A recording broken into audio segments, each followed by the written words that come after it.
So picture this. It's 1961.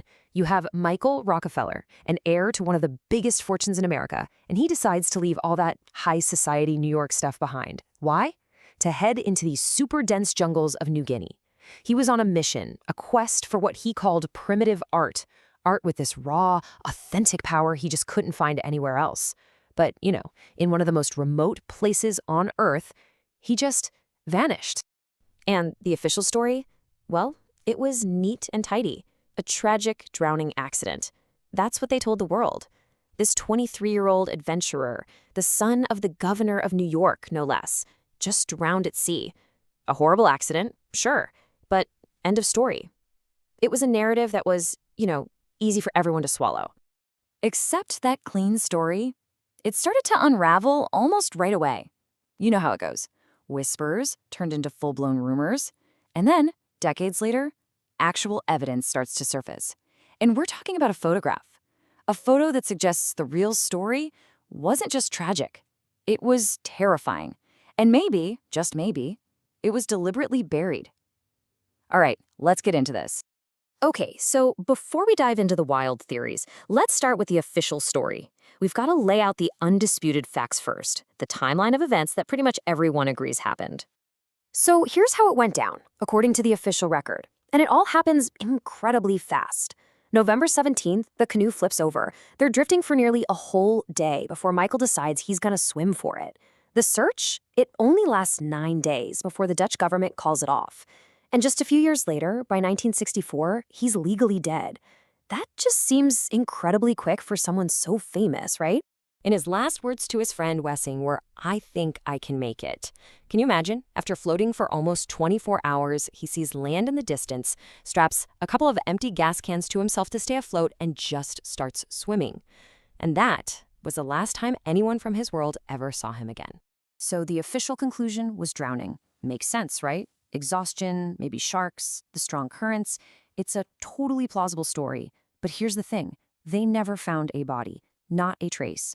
And that empty space, that lack of an answer, left the door wide open for a much, much darker story to creep in. And that brings us to the other theory, the one that wasn't spoken about, at least not openly. It's a theory that's completely tied up in the culture of the very people Michael was so fascinated by, the Asmats. Now, to even begin to wrap your head around what might have happened, you really have to understand the Asmat worldview. For them, headhunting and cannibalism, this wasn't just random violence. Not at all. It was a deeply spiritual ritual. It was about restoring a kind of cosmic balance if someone from their own tribe died.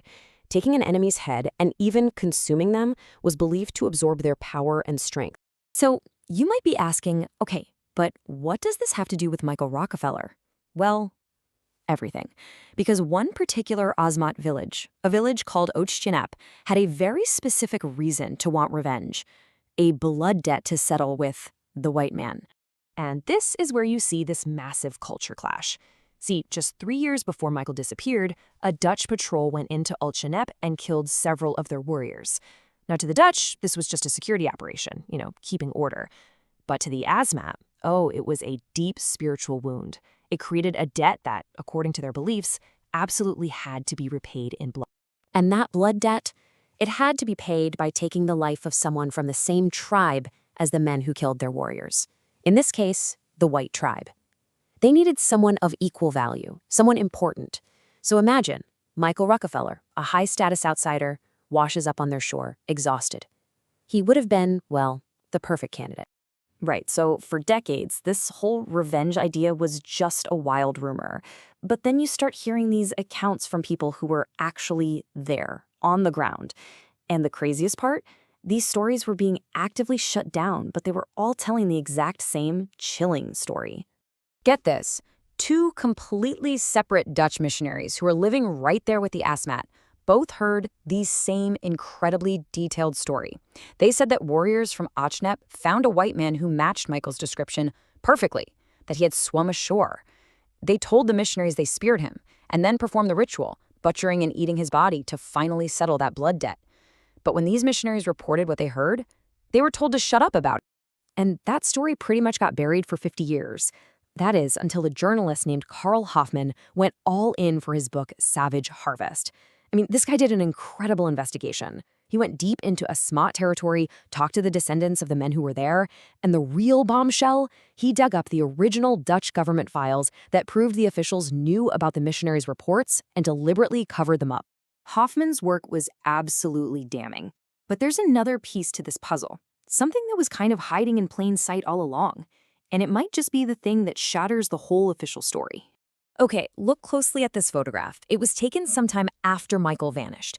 You see a bunch of Asmat warriors in a canoe, right? But look, right there on the edge of the frame, there's a man, a white man with a beard paddling with them. His build, his hair, it looks eerily like Michael Rockefeller. So is it just a weird trick of the light? Or is this actual photographic proof that Michael didn't drown at all, that he made it to shore? So this begs the question, right? If this revenge story is true, and you've got missionaries and even official reports backing it up, why the massive cover-up? Why push the simple drowning story so hard? Well, it seems like the answer comes down to two very powerful groups having the exact same goal. First, you've got the Dutch government. They were about to lose control of New Guinea anyway. Can you imagine the international humiliation if the world found out a Rockefeller was killed and eaten on their watch? It would have just confirmed everyone's worst stereotypes. And then you have the Rockefeller family itself. A tragic drowning is one thing. A public scandal involving cannibalism, that's a whole other level. It's just a much easier story for everyone to live with. And years later, Dutch officials pretty much admitted it. This quote says it all, right? They said there was no serious investigation into the rumors because they didn't actually want an answer. The truth was just too messy, too inconvenient for politics and diplomacy. So where does that leave us? What's the lasting impact of this whole unsolved mystery? Because it really does ripple far beyond that one spot in New Guinea. For his family, I mean, the loss was just devastating.